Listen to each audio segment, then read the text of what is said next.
সাইকেলের এমন খারাপ কন্ডিশন দেখে আমার নিজেরই মাথা নষ্ট হয়ে গেল। Hey WhatsApp people, it's me Nazim. কি অবস্থা, সবাই কেমন আছেন? আশা করি সবাই অনেক বেশি ভালো আছেন। তো গাইস, সাইকেলের যে বাজে কন্ডিশন, এটা মাস্টার সার্ভিসের তো দরকার আছেই। দ্যাটস ওয়াই সকাল হতে না হতে বের হয়ে যাচ্ছি সাইকেল ব্রাদার্স যাওয়ার উদ্দেশ্যে, কেননা আমার বাসার আশেপাশের ওইটাই একমাত্র শপ মাস্টার সার্ভিস দেওয়ার জন্য। সাইকেলের কন্ডিশন তো আপনারা ভিডিও শুরুতে দেখতে পাচ্ছেন, এত পরিমাণে খারাপ অবস্থা, মানে চালিয়ে যাওয়ার মতো অবস্থা নাই। যেহেতু আমি একা একা নিয়ে যেতে পারবো না, তাই আমার বন্ধু রাসেলকে ফোন দিয়ে বলছে আসার জন্য, এন্ড অলরেডি ও চলে আসছে। তারপর আমরা দুইজন মিলে একসাথে বের হয়ে গেছি সাইকেল ব্রাদার্স যাওয়ার উদ্দেশ্যে। রাস্তায় পাইপলাইনের কাজ চলার কারণে আমরা কোনো প্রকার গাড়ির সাহায্য নিতে পারিনি, যার কারণে আমাদের হেঁটে হেঁটে যেতে হবে সাইকেল ব্রাদার্স। প্রায় দীর্ঘ 40 মিনিট হাঁটাহাঁটি করার পর আমরা চলে আসছি সাইকেল ব্রাদার্স, এন্ড এখানে দেখা গেল রবিনের সাথে। আর ও কি বল আপনারা নিজেরাই শুনে নেন। मिस्त्री का पैसा ठीक से नहीं होगा तो ऐसे ही होगा। ऐसा हो गया? ऐसे ही होगा। अच्छा। इसका बहुत दवा लगेगा। 2 সপ্তাহ ধরে उसके बाद गाल फूटा हो जाएगा। শুনলেন তো গাইস, ও কি বললো? ও মানে এমন ভাবে কথা বলে যেন আমার কাছে 2-4 লাখ টাকা পায়। বাই দ্য ওয়ে গাইস, ওরা ইগনোর করে এই পাশে এসে দেখি সানি দাদা বৈশা আছে মনের আনন্দে। বৈশা আছে এটা বললে ভুল হবে, ভাই এখানে পিরিতের আলাপ করতেছে দেখে বোঝা যাইতেছে।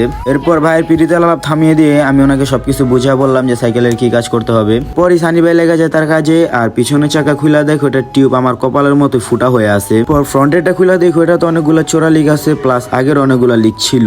দ্যাটস ওয়াই 2টা নতুন টিউব আবার ইনস্টল করলাম। এরপর ক্র্যাঙ্ক খুলে দেখি ওইটার অবস্থা পুরো আমার হেটার্স এর মতো হয়ে আছে, মানে এত বাজে অবস্থা বলার বাহিরে। এরপর সানি ভাই পুরো ক্র্যাঙ্কটা খুলে প্রত্যেকটা বেয়ারিং এ ভালো মতো গ্রিজিং করে আবার ইনস্টল করে দেয়। ফোনে চার্জ না থাকায় বাকি সার্ভিসিং এর ভিডিওগুলো আপনাদের সাথে শেয়ার করতে পারিনি। তারপর আমি 2টা ব্রেক প্যাড ইনস্টল করলাম এবং একটি পুল ইনস্টল করলাম আমার সাইকেলে।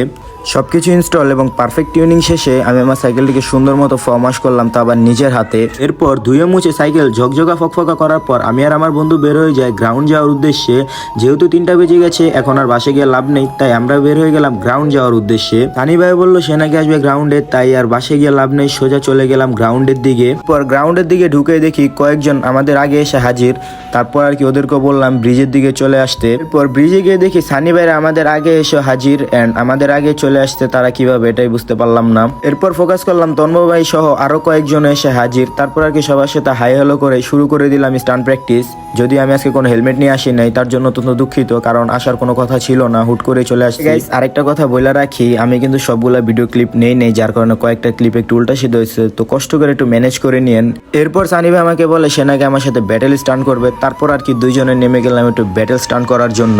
ব্যাটেল স্টান্ট শেষ করে তারপর টুকটাক আরো কিছুক্ষণ মজা ফাজলামি করলাম, এন্ড এই মজা ফাজলামি করতে করতে কখন যে সন্ধ্যা হয়ে গেছে তাই ফোকাস করি নাই। তারপরেই চলে গেলাম বাসে যাওয়ার উদ্দেশ্যে। তো গাইস, আজকের ভিডিওটা কেমন লাগলো তা অবশ্যই কমেন্ট বক্সে বলে যাবেন। দেখা হবে অন্য কোনো নতুন ভিডিওতে, ততক্ষণে সবাই সুস্থ থাকবেন, ভালো থাকবেন, রাইড হার্ড রাইড সেফ। আসসালামু আলাইকুম, বাই।